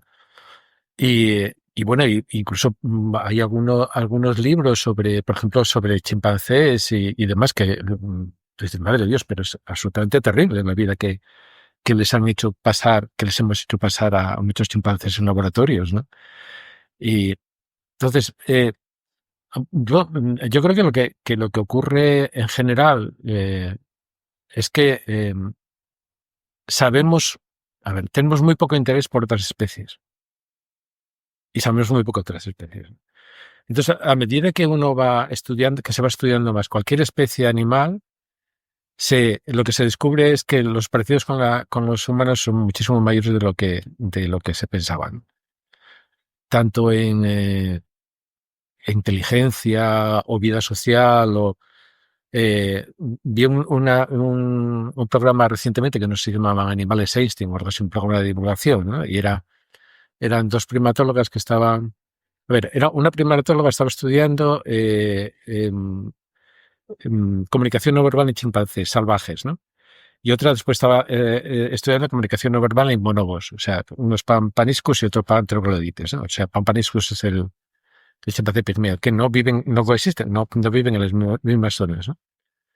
Y entonces empezaron a comparar los repertorios de unos y de otros y resulta que tenían muchísimos signos en común, muchas señales en común, ¿no? Y entonces se les ocurrió hablar con una psicóloga evolutiva que estaba estudiando comunicación no verbal en niños pequeños. Y cuando se ponen a mirar los repertorios, resulta que el 80% del repertorio de los niños pequeños es el mismo repertorio que chimpancés y el mismo repertorio que bonobos. Y entonces, esa cosa que uno se queda así un poco chocado cuando vas a un zoológico y te acercas a un chimpancé, que es lo que suele haber con más frecuencia, porque bonobos hay poquitos, dices, madre, si son como nosotros, y efectivamente es que son como nosotros, pero vamos, clarísimamente, ¿no? Y si leéis a Jim Goodall y las historias de los grupos de chimpancé que ella seguía, bueno, son humanos, que es de que, o somos primates todos y se nos conoce rapidísimo, ¿no? Y el tema, por ejemplo, de las cuestiones culturales en grupos, había un estudio sobre babuinos, de cómo hubo una especie de golpe de estado dentro del grupo y a un tirano que tenían, lo derrocan entre dos individuos que se asocian y cómo cambia toda la dinámica del grupo y de ser una situación de violencia continua, de repente empieza a ser una cosa mucho más vivible, ¿no? A ver, la cuestión es que el problema no es el término trastorno, ¿sabes? El problema es creerse lo que va con el término trastorno. O sea, tú puedes perfectamente decir, a ver, es un trastorno porque convencionalmente cuando la gente se queja de esto, esto y esto y esto, le decimos que lo empaquetamos con este nombre. Yo a ver, yo nunca, en 40 años, nunca he utilizado un diagnóstico para saber qué voy a hacer con una persona. Ni lo he necesitado, ni me ha servido, y yo creo que además probablemente me habría despistado siempre, ¿no? Porque no escuchas a la gente, o sea, no te interesas. Pero sí he utilizado diagnósticos para hacer un informe para alguien que le diese una baja porque no podía sentarse porque tenía la columna vertebral absolutamente hecha un higo y no querían darle la baja. En la época después de la crisis económica no daban bajas a nadie y probablemente además se rumoreaba que a los inspectores les pagaban por no dar bajas, ¿no? Y entonces necesitas, vale, pues un diagnóstico de depresión mayor no sé qué para que se la den, ¿no? No tiene ningún problema, ¿sabes? No es una cuestión de palabras, es una cuestión de lo que pones detrás de la palabra, ¿no? Entonces, si lo que pones detrás de la palabra, esto es un trámite administrativo, pues un trámite administrativo, no hay más vueltas que darle, ¿no? A uno le define el trámite tanto como te define el número de carnet de identidad. Estudio para siempre. Sí, ¿y alguien sabe algo de mí viendo el número de carnet de identidad mía, ¿no? Incluso ni siquiera, hay veces que ni la da porque hubo una época en que se trastocaron los números y nos pusieron a la gente el carnet de identidad de gente muerta, ¿no? Entonces, la cuestión es qué es lo que hay detrás, ¿no? Entonces, lo que hay detrás es sufrimiento, eh, mejor o peor llevado, pero es sufrimiento, ¿no? Entonces, decir, no, es que los animales no se encuentran atrapados con sus propias decisiones. A ver, si una disfunción muchas veces se puede definir pura y simplemente como un conflicto interpersonal inacabable, no podemos pensar en disfunciones entre animales.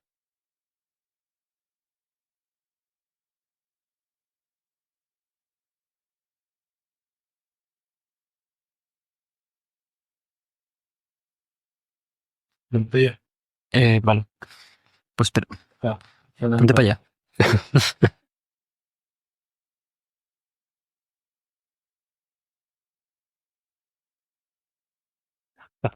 Vale, a ver, lo que has comentado antes de que por qué todavía persiste este modelo médico, sobre todo esta forma de diagnosticar y tal, me parecía muy interesante lo que has comentado en el sentido de que tal vez no tenemos como un modelo mejor o que lo haya superado de forma definitiva.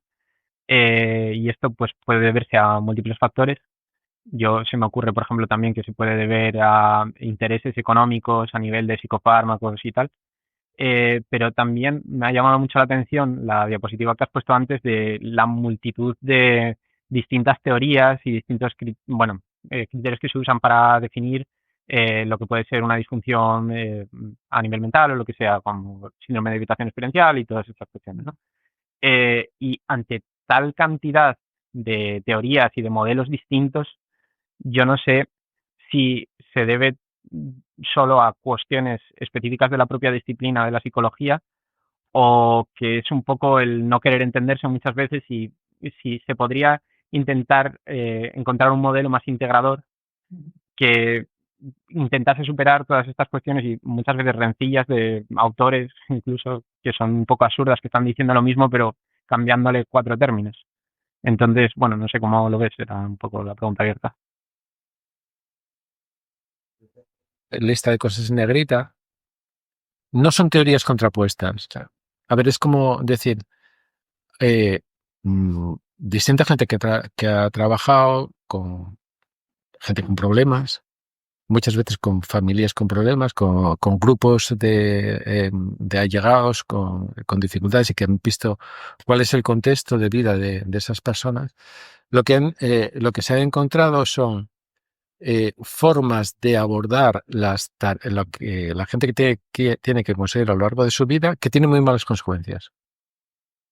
Y entonces no son como distintas teorías, sino que son como distintos. Es como si dijese, bueno, han identificado distintas especies de rompehuesos. O sea, uno puede romperse la crisma de esta manera, o de esta otra, o de esta otra, o de esta otra, o de esta otra. Asumiendo que no hay ninguna maza que te garantice que vas a romper la cabeza de alguien. O sea, que hay alguien que le puede sonar mucho, pero no romper nada, y hay gente a la que la destroza totalmente. Digamos, son como malas ideas sobre qué hacer para conseguir cosas que la sociedad considera importantes. Y entonces, y también ocurre algo que es muy digno de tener en cuenta, que es lo siguiente, que es que los valores en una sociedad están cambiando también. Entonces, ¿por qué ahora no consideramos, incluso, por qué en este momento es ilegal maltratar físicamente o psicológicamente a una niña o un niño?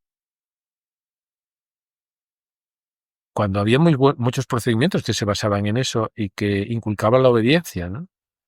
A ver, en una sociedad en la que era prioritaria la obediencia, que los súbditos no se rebelasen, había muchísimas estrategias de crianza que eran muy eficaces, simplemente.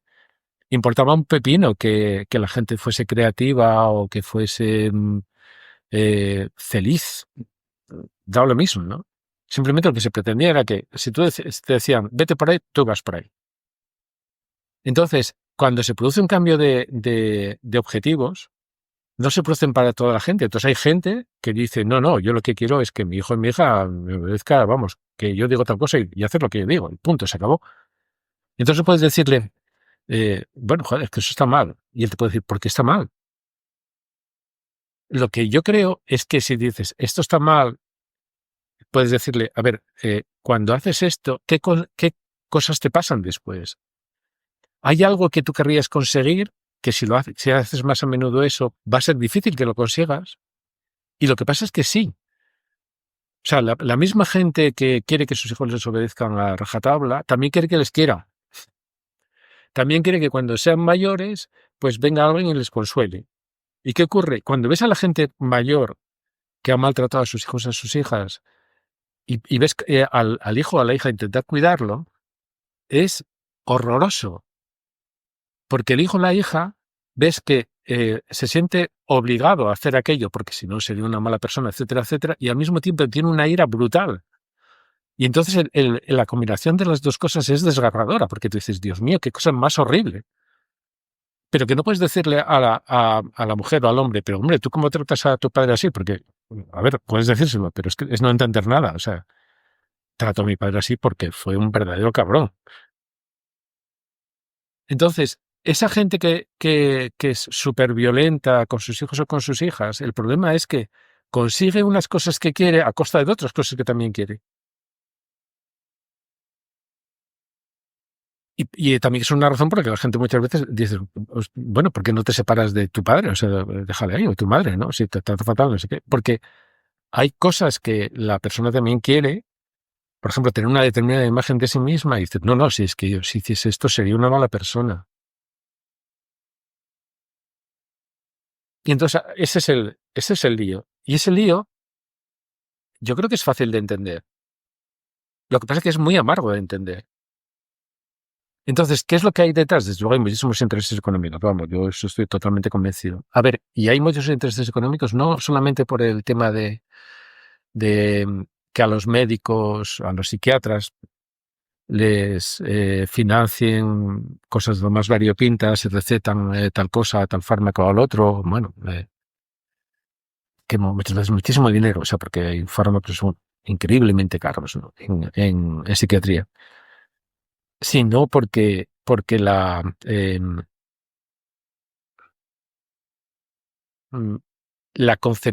la gente quiere para la sociedad es muy heterogéneo. Y entonces de eso no se habla. O sea, es una idea también muy antigua y que es el tema de la neutralidad de la ciencia. La ciencia nunca es neutra. Entonces lo que ocurre es que no solo es que haya dinero para recetar fármacos y no haya dinero para contratar a gente, sino que no hay dinero para investigar. O sea, no hay dinero para financiar una investigación que contradiga lo que se está diciendo, ¿no? Por eso el caso de Benthal, que por otro lado uno lo lee y dice, bueno, este hombre es muy contradictorio, ¿no? Y está yendo en contra del término enfermedad mental y luego aparece el término enfermedad cada 5 minutos, ¿no? pero que pensándolo desde otra perspectiva es decir, joder, pues este tío acertó, o sea, consiguió la pasta, para estar investigando él y un montón de gente durante mucho tiempo, ¿no? El tema de dinero para investigación os parecerá secundario, pero yo creo que es fundamental. O sea, si no se puede investigar sobre una teoría, no hay manera de defenderla.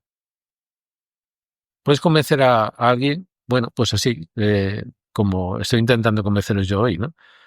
Pero si me dices, a ver, ¿cuántas investigaciones tienes para apoyarte ahí? Pues poquitas. A ver, nosotros creo que habremos hecho, no sé si son 30 artículos, pero bueno, ponte que así que sean 10, 15. Y que tampoco digas, bueno, pues con esto la gente ya se va a quedar totalmente convencida, porque siempre es, bueno, hay indicios de que pasa tal cosa o tal otra, ¿no? Pero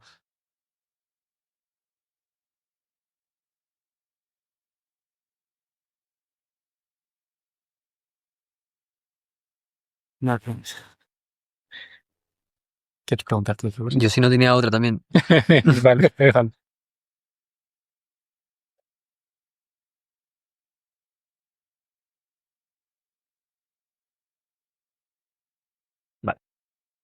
eh, había una diapositiva hace, bueno, una de las últimas ya, en la que ponías que... ¿qué? Se oye, ¿no? Sí. Una diapositiva en la que ponías que, a diferencia de las enfermedades médicas, ahí mm, puedes no aprender nada y curarte, ¿no? Pero la gente que tiene, bueno, que va al psicólogo y tal, acaba aprendiendo ciertas cosas que le permiten mejorar la situación. Y a raíz de esto me surgió una pregunta, porque en la primera charla que hicimos, vino David Alba González y dio una perspectiva estoica de la, pues de la psicología. Y luego un señor, o bueno, alguien en los comentarios de su vídeo, pues le dijo que qué diferencia había entonces entre un filósofo, pues experto en estoicismo, y un psicólogo. Y bueno, claro, David le dijo que el psicólogo conocía ciertos procedimientos, ciertas cosas que le permitían abordar mejor los problemas, ¿no? Que a lo mejor un filósofo pues simplemente sabe, igual estoy poniendo palabras en su boca que no lo que él piensa, pero vamos. Entonces, yo quería preguntarte si quizá la psicoterapia es una especie de ética que a diferencia de las teorías filosóficas, se las apaña de alguna manera para hacerlas llegar a la otra persona, eh, enseñándole estrategias mejores.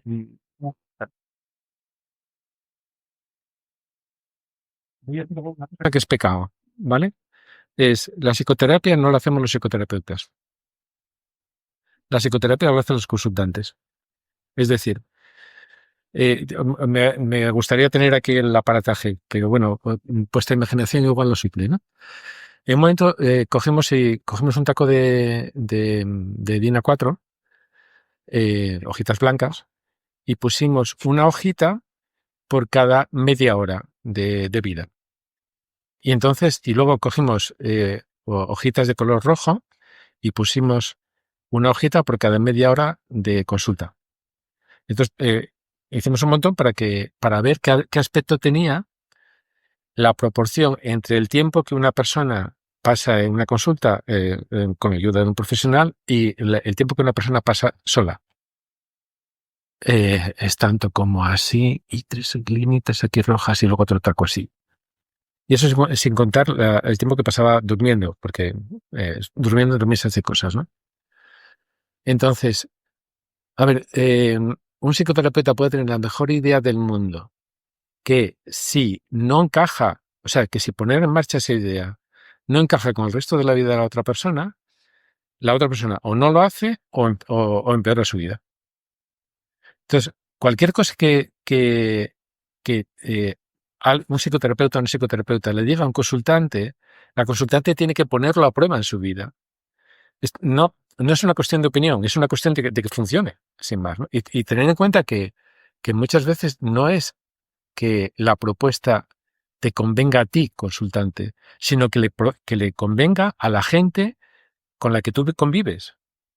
Es como si el consultante hiciese una intervención ecológica en el ecosistema todo el tiempo. No mueve únicamente su vida, tiene que mover la vida de toda la gente que está a su alrededor. Entonces, cuando se hacen estudios sobre efectividad de la psicoterapia se ve súper claro. Es decir, que, a ver, no se contarán, ¿no? Pero se ve súper claro. Y en este momento, además, yo con una compañera estamos haciendo uno. Y entonces lo que se ve es que lo que sucede en la sala de terapia a lo largo de la entrevista, que es 1 hora y media, una cosa así, digamos, cuando a la gente le preguntas qué expectativas tiene de ayuda al comienzo de la entrevista, y luego le preguntas qué expectativas de ayuda tiene de que la sesión va a servirle de algo al final de la entrevista, tú puedes decir, bueno, pues esta entrevista estuvo bien, o sea, y normalmente con otras preguntas, pues la gente está satisfecha con lo que ocurrió, encontró mucha ayuda para resolver problemas, etcétera, etcétera. Y entonces, si comparas a un terapeuta con más experiencia o no con menos experiencia, tú ves que la gente está más contenta al final de una entrevista. Pero si miras qué sucede cuando acaba la entrevista y después de la semana o las semanas que pasan hasta la siguiente entrevista, que son muchos días, muchas horas, lo que ocurría aquí, en esta otra, resulta que está mucho menos influido por lo que ha sucedido en la entrevista que por las ganas de picar piedra que tenía la persona al principio. ¿Entendéis las ganas de picar piedra? Eso es a lo que me refería antes con hacer algo que nunca has hecho y que no te apetece hacer. Ningún problema se soluciona haciendo las cosas que te apetecen hacer, porque en ese caso ya estaría solucionado. Ningún problema llega a una consulta psicológica porque la gente esté haciendo, haya dejado de hacer cosas que le apetecían. Lo que ocurre es que cuando te encuentras con un problema, todo lo que no te ponía los pelos de punta a hacer, ya lo has hecho. Y entonces te quedan cosas que cuestan un montón de trabajo y que te obligan a reajustar un montón de historias. Y eso no lo hacen los terapeutas. Lo hacen los consultantes. Hace tiempo utilizamos una metáfora que, bueno, más o menos yo creo que se puede entender, ¿no? O sea, un terapeuta puede ser el director de una tesis doctoral, pero no hace la tesis doctoral. Tú vas o un TFM, ¿no? Vas y te dicen, oye, ¿por qué no tienes por aquí? Tienes por allá, no sé. Pero el que se le ocurra es el consultante. O los consultantes, o el consultante y la gente que está a su alrededor, ¿no? Entonces, ¿en eso se mete en el estoicismo? Pues no lo sé.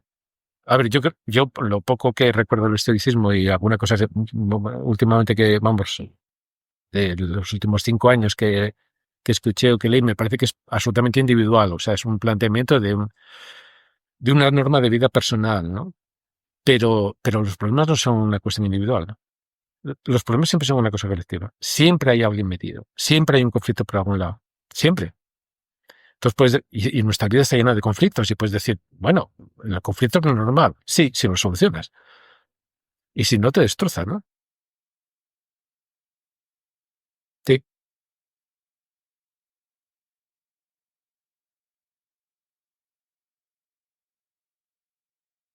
Bueno, a ver, más preguntas.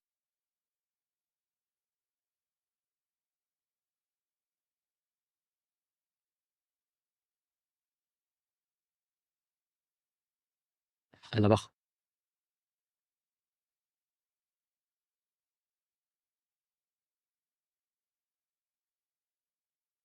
¿Se escucha? Vale. Un segundo que tengo un guión de nota. Vale, sí. Antes mencionabas que el ofrecerle un diagnóstico a alguien supondría en muchos casos la pérdida de credibilidad e incluso podría llevar al menosprecio. Y teniendo en cuenta lo que también se mencionaba antes, de que no habiendo una estrategia mejor no se abandona la que está ahora mismo, por peor que pueda ser, ¿cómo se podría plantear para que aquellas personas que no tienen un diagnóstico psicológico, pero que sí que cuentan con problemas, perdón,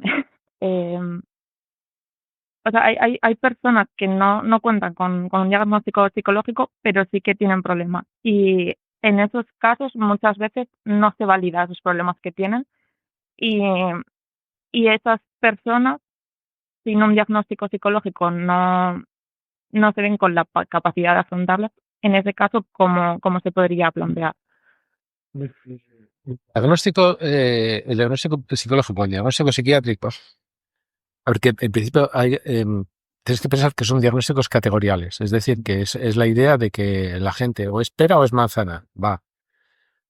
Y no son dimensionales, ¿eh? O sea, digamos, hay formas de caracterizar los problemas de una persona, las quejas de una persona en plan dimensional y que, bueno, y hay muchos preguntas para que la gente pueda caracterizarse en una dimensión, ¿no? En que vas desde, pues, muy desconfiado respecto a los demás a nada desconfiado respecto a los demás, ¿no? Entonces, digamos que las quejas de una persona se pueden caracterizar de otra manera que no sea con diagnóstico categorial, sino ubicándola dentro de un sistema de dimensiones, personalidad, lo que quieras, ¿no? A ver, el tema es que los diagnósticos categoriales en la salud mental pública son un requisito. A ver, un requisito que muchas veces se salta, ¿eh? O sea, yo trabajé ahí y me salté los diagnósticos y nadie fue a reclamarme, pero trabajé también en otro sitio y mi jefe dijo, oye, ¿qué te falta? No sé qué.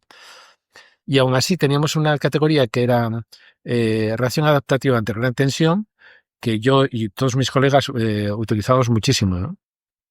Porque es un diagnóstico, ya está.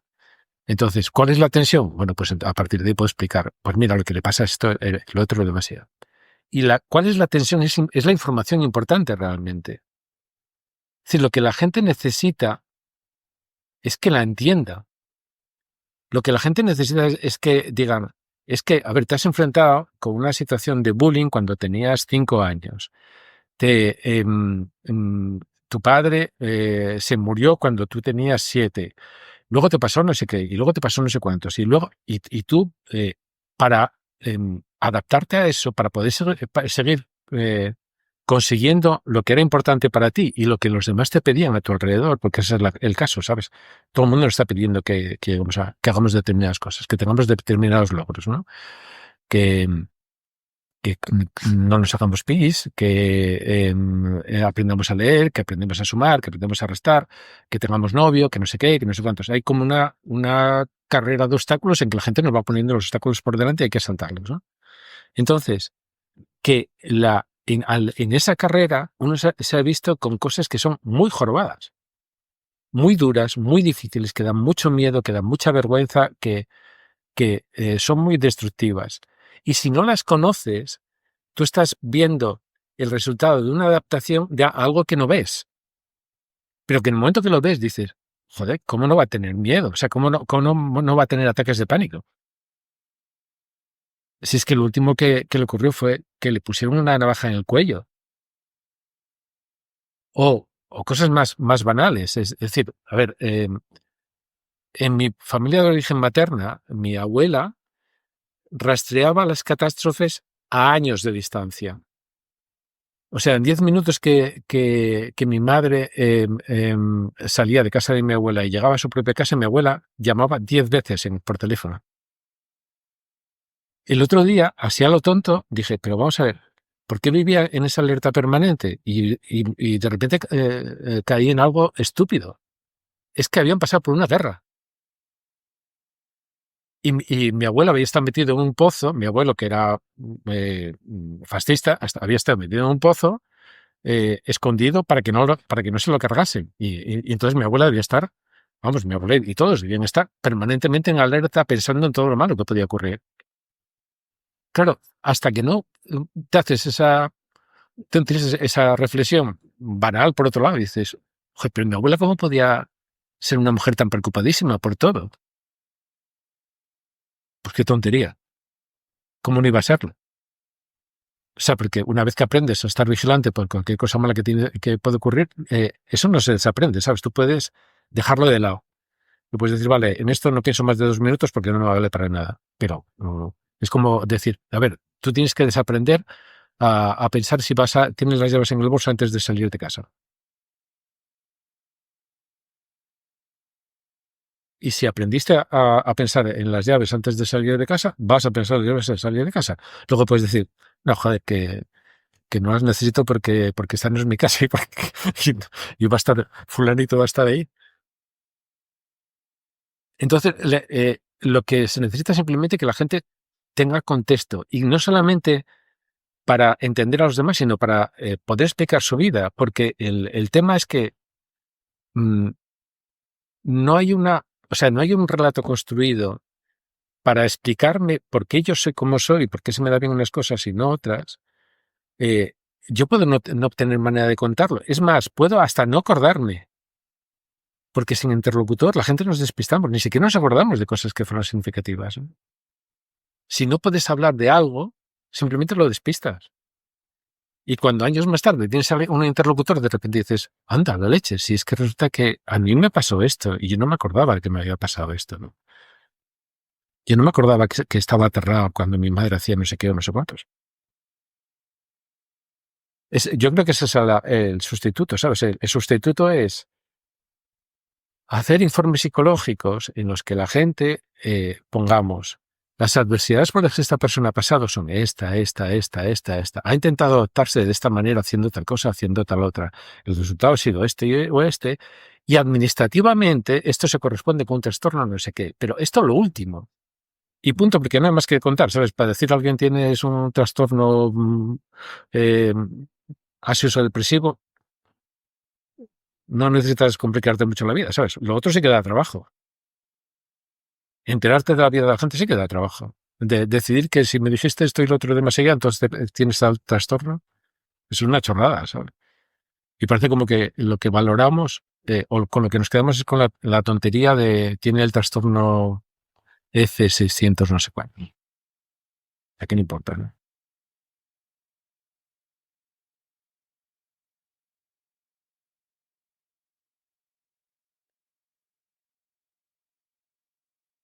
Bueno, van a dar las Las tías 6. y tal. Si queréis lo dejamos aquí. Pues muchas gracias a todos por asistir y a Esteban por